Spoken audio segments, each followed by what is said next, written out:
الرحمن الرحیم دغه اخري ویناوال داسې د خلکو غوسه راځي ځکه ډېر سره کوونکی بحث و ډېر جالبه و. زه خو به د کوم ګډوډونه تېر شم ځکه چې وخت کم ده.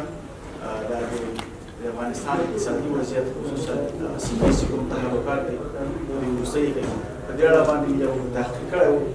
خلاص نقطې به غواړم تاسو سره شریکه کړم. یو موضوع چې ما په دې کې پیدا کړله په دغه تېرو څلوېښتو کالو کې چې په افغانستان کې مسلسله پرله پسې کوم جګړه روانه ده، په اوس وخت کې په دغه شکل باندې چې اوس ټولې د کومه سیمه ییزه او نړیواله اجماع رامنځته شوې ده، دا په هېڅ وخت کې نه و د دې قضیې تر شا هغه اساسي علت دا ده چې په سیمه کې یو لوی سیمه ییز اقتصادي تحرک روان ده. یوویشتمه پېړۍ معمولا د آسیا د دوران او د ایج په نامه باندې چې آسیا په ټوله معنا باندې عروج کوي. هغه هېوادونه چې 40 کاله په افغان جګړه کې لاټاړه ورکړي، لږیږونو وخت تر ناوخته چې هغوی په افکارو کې د افغانستان په جګړې کې مستقیما تفاوت لري. پاکستان په افغان جګړه کې تر ټولو زیات ښه، لیکن اوس چې په سیمه کې د چین په رهبرۍ باندې د BRI یا بلټ اینډ روډ انیشیټیو یا لار کمربند تحرک ده تر ټولو فعال او مهم غړی ده. د سیپیک په نامه باندې د 2.8 میلیارډ ډالرو په نامه باندې ډېرې اوږدې پروژې ترسره کېږي او د دې اساسي لوبغاړي په خپله د پوځ جنرالان نظر نه ورکړه. اوس چې د دوی په دغه ذهنیت کې کوم تحول راځي، دا د دې نه خړوبېږي. بل ایران هم په یو شکل باندې په افغانستان کې دوی ښکېل ول.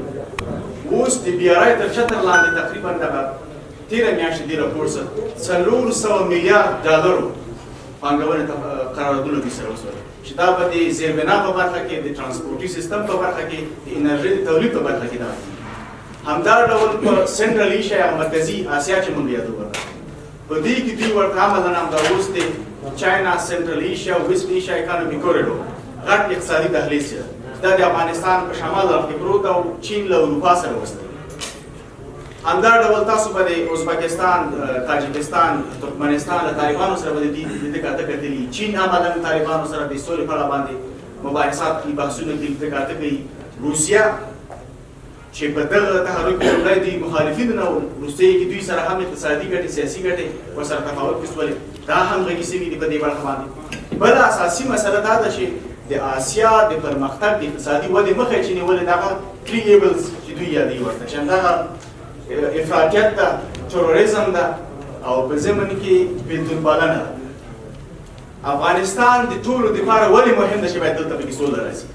هغه دا ده چې دغه کوم اقتصادي تحرک چې دی په ټولو کې په یو نه په یو شکل باندې شریک دی ورسره، که افغانستان د دغې حلقې برخه نسي، دا ټولو ته دوی مستقیما تهدید ده.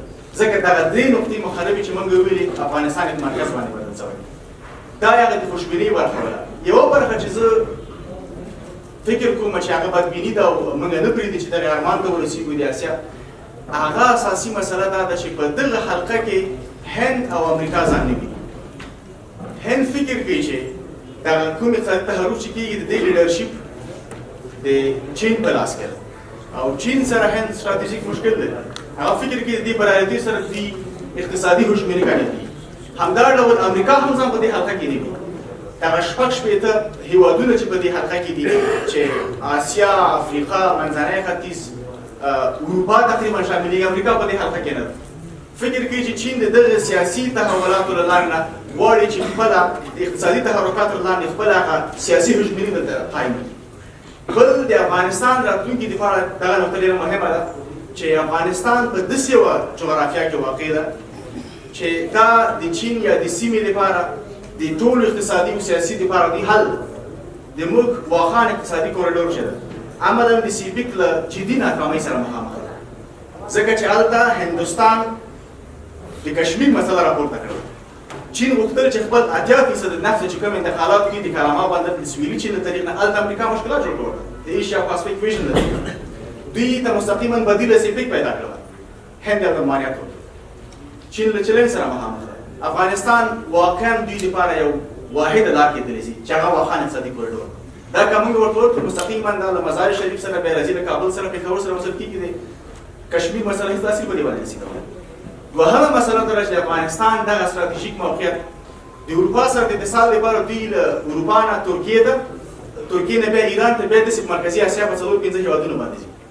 افغانستان سره که د یوه ښه اقتصادي کوریډور فعاله سه موږ د ریل پټلۍ طریقه وصل شو مستقیما به د ایران نه دوی وصل کېږي د افغانستان په حدود باندې سیده د سینګچان سره وصل کېږي. دا هغه څه دي چې افغانستان د خودکفایۍ دپاره ځکه چې په دغه انتقالاتو باندې که وسو د ریل پټلۍ به راځي نور هغه سیمه ییز انتقال چې ټرافیک پروژې موږ ورته نور ورته کېږي دا کېږي. اوس اساسي مشکل دا ده چې افغانستان څه چې د سولې د وضعیت کې زه ګورم دوه قطبونو متضادو قطبونو کې موجود. افغانستان په داسې یوه نقطه کې ده چې هر ځل د امپراتوریو د ټکر نقطه وه او تر ټولو لومړی څپېړې په موږ باندې ځکه په لومړي خط کې پخوا چې د ظاهرشاه نظام و یا په نور دورونه ول دوی دا اختیار کړی وو چې افغانستان باید مطلقه بېطرفي ولري. زه فکر کوم چې د افغانستان دپاره په ټوله معنا باندې کوشش دا ده چې د دغو دوو متفاوتو قطبونو دپاره تاسو به تېره میاشت کتلي په سپټمبر کې چې د یو نامه تړون باندې قطعنامه چې کومه کېدله په دې باندې د امریکا او د روس او د چین یو خواته امریکا او د دې متحدین په بل خوا باندې اختلاف راغی یو ورځ باندې په نتیجې باندې ونه رسېدل ځکه چې چینایانو غوښتل چې باید PRI مستقیما په دې حالت کې یاد وشي چې افغانستان به د دې سره مرسته کوي. امریکا مخالفت وکړ بالاخره توافق په دې باندې وشو چې ریجنل کونیکټیویټي یا سیمه ییز اتصال لپاره افغانستان مرسته او همکاري وساتي. دغې نقطې نه په استفاده باندې افغان سیاسیونو ته ځوانانو ته ټولو ته دا پکار ده چې افغانستان په داسې یو شکل باندې چې دغه رقابتونو نه هم موږ ووځو او کوم اقتصادي مفادات چې دي هغې نه هم موږ استفاده وکولی شو تر څو د دوی له تضاداتو نه په خپله ګټه باندې استفاده وکړو نه دا چې د هر یو د څپېړې او د سوق لامل ونیسو. ډېره زیاته مننه. کور مولانا